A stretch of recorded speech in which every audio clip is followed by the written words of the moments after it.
Majo John Madden Juanito is my Mexican name. And I want to do a video about my friend Lauren Fortuna. Our mutual friend Kathy is battling cancer right now.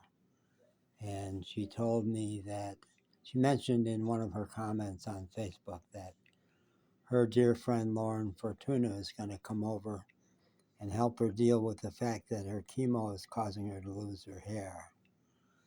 And that Lauren will help her laugh, which Lauren's the right person to do that. Lauren is someone who will make you laugh. I want to share a couple of stories about me and Lauren.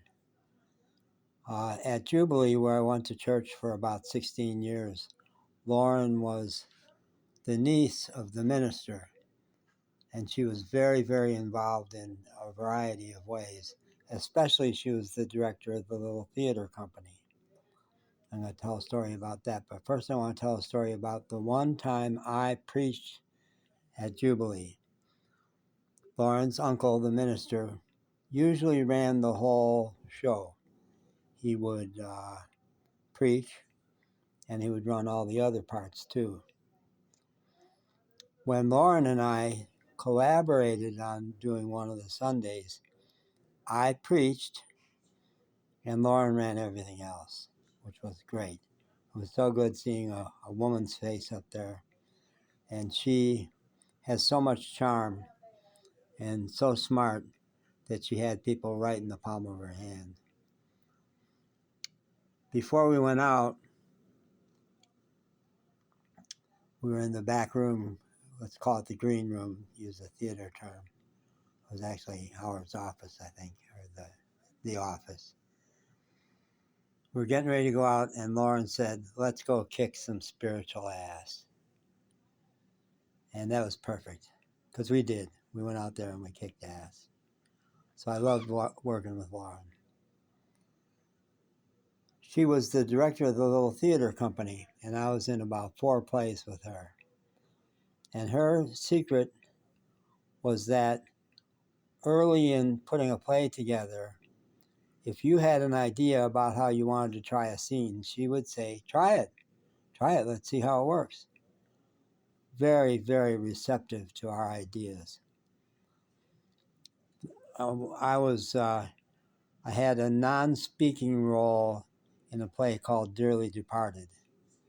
I was the title role. I was the departed, but all I did was depart. In the first few minutes of the play, my wife is yabbering at me, and I'm just looking progressively more out of it, and finally pass out, die with my face first in my bowl of Cheerios. That's it. No speaking lines. My job was, I was typecast. I was to look out of it, then die with my face in the Cheerios. So I went to Lauren and said, you know, the Cheerios are all like glued down in the bowl. I would like to try it with real Cheerios and watch them fly everywhere. She said, try it. Let's see. Give it a shot. So I did, and the Cheerios exploded everywhere, and it was thrilling to me and maybe useful to the people in the theater. So that was great. And when I said, now I want to try it with milk, she drew the line. No milk. People will be slipping on stage. So we didn't do that. But then when you got into the last couple of weeks and the show was about to go on, if Lauren said jump, you jumped. Because she had your loyalty, because she had earned your loyalty by respecting you and giving you a chance to express yourself.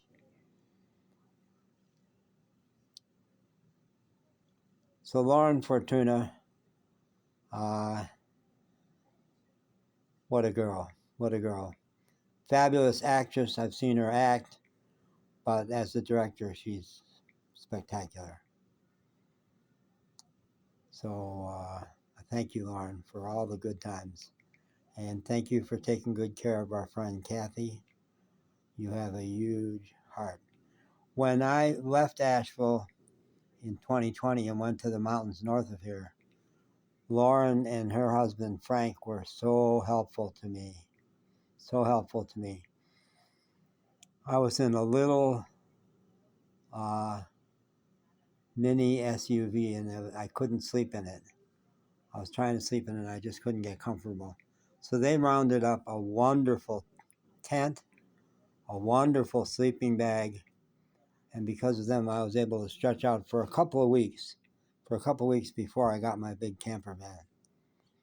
Those were the 2 weeks where my little Chihuahua, Pancho, because we were sleeping on the ground in a tent and I did not have a sink to put my dentures, they would just go like in a little pocket on ground level in the tent there. And those dentures to Panchita smelled insanely like food. So Panchita stole the bottoms and took them somewhere out in the woods. I don't know if she buried them or just left them out there. And then the next day got the tops. So for 5 years, I've been without dentures. And for a while, I had my upper lip looked a little sunken, but somehow it restored itself. So I've been 5 years without dentures. And it limits somewhat my intake of food. But the old dentures were cheap and they felt terrible. They were always uncomfortable. So, Frank, you are responsible for me being a toothless old man. And I was in Tennessee a lot then, where it was the genuine look up there. You didn't have to apologize. So great memories from Lauren and Frank. Love you always. And keep on trucking.